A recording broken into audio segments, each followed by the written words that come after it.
I've talked about Mr. Rogers before. I have a little book that someone bought for me years ago, and I read it. I pull it up and read it whenever I have that nudge.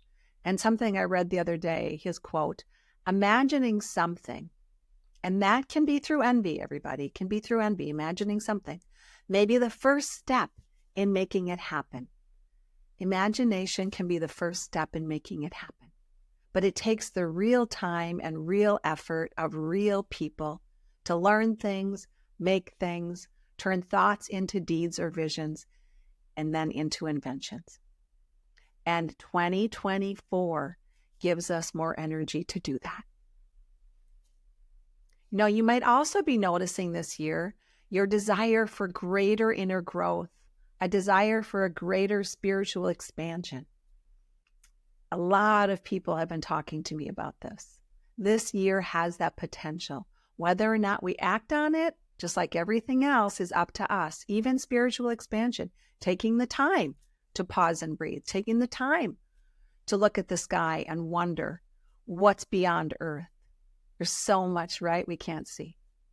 Leap year 2024 has many karmic and fated events, and they're here to help us face and resolve a lot of our difficulties from our past.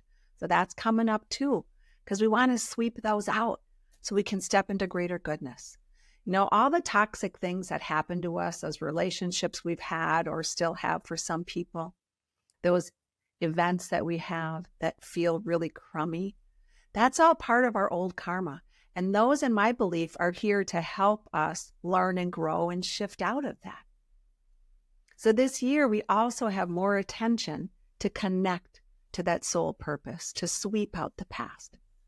Connect with people over the end of last year and continuing into this year that are here to help us move forward, change our lives for the better. Long-term growth, long-term evolutionary changes. That's a number 4 year. Long-term growth, long-term changes. And so I just upped my exercise routine because I felt my body was like, okay, you got to do a little bit more. I'm getting older and I want to have a healthy body. And I can feel it's easier now for me to stay with these changes. This is that kind of a year. So the things you're setting the stage for now are really to help you long-term. The people you're connecting with, the people that come your way, especially those you get that feeling about. You've had a interesting feeling like, I feel like I know them, or wow, we had an immediate click. Pay attention to those feelings, that inner knowing, that you know that person somehow, even though you just met them. That instant connection. I recently have that, and I brought this up on another podcast. Dr. Rose Kumar, who runs the Almani Center here in Wisconsin. And she had been trying to get a hold of me. I called her back, and the second I called her back on her business line, not her cell phone, she walked in my office door. Totally synchronistic.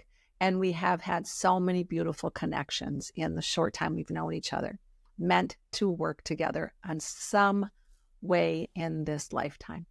But we pay attention to that. We both are paying attention to that. And those connections that we feel, the shivers down our spine or on our arm, they're here to help us stay the course. Those are soul contracts. So we want to keep ourselves in alignment as much as we can.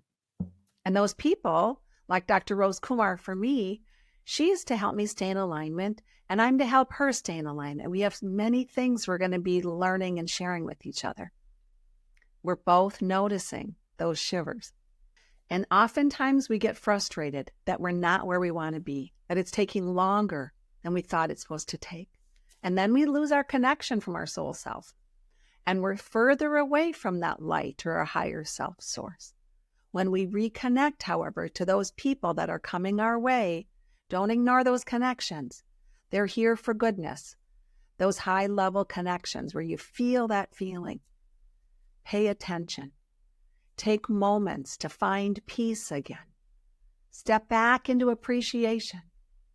We can move closer to our higher self, that beautiful soul self, where we're integrated and light-filled. When we stay connected to those people, when we stay connected to ourselves, when we stay connected to the beautiful sky in our appreciation.